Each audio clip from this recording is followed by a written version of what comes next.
I'm the Von Red, and I'm here with State Representative Stacelynn Eli. Thank you for joining us today. Mahalo for having me. So, as a state representative, what do you do?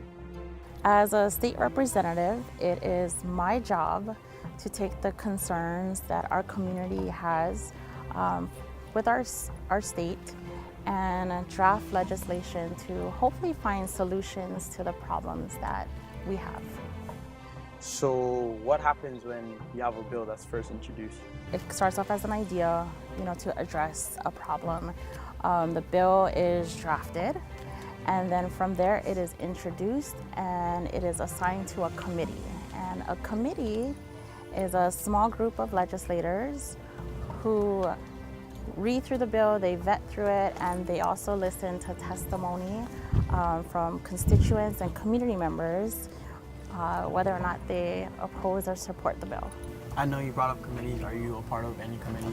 Yes, I am part of the Finance Committee as well as Economic Development and Business, and I am the Vice Chair for Labor. So, what do those committees do? So what we do is any piece of legislation that has to do with any of those three things are going to come through the committees that I sit on. So if it has to do with labor, I'm going to hear that bill and get to ask questions of those who are affected, whether they support it or they oppose it. So now that bill went through the committees, what happens? Once it goes through committee, it's put to the legislative body on our floor.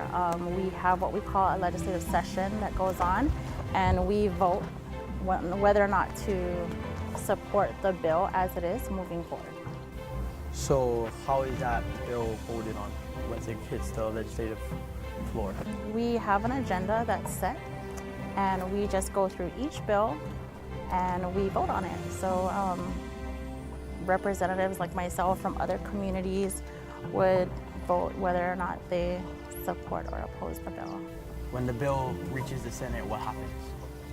So how that actually happens is once we, on the House side, say, okay, this is a bill that we support and we want to push it forward, it'll cross over to the Senate side, and their bills that they support will cross over to our side, and that's what we call crossover. At that point, they're assigned to committees again, and they are vetted through again. And once we get to the final number of bills that we have that we are supporting, it goes to what we call conference. And that's when a smaller group of legislators are assigned to specific committees to vet through the bills again. But at this point, there's no testimony that's taken. At this point, they're just working on what's in the bill. So throughout the whole process, what does the governor do? For this part of the process, it's really just the legislature that's pushing or opposing the bills. After we're done vetting through them, it's up to the governor to support and sign the bill, to veto the bill, which means he opposes it, or he can also not sign anything and it would still become law. Well, thank you, Representative Eli, for coming with us today. And thank you guys for watching. Mahalo.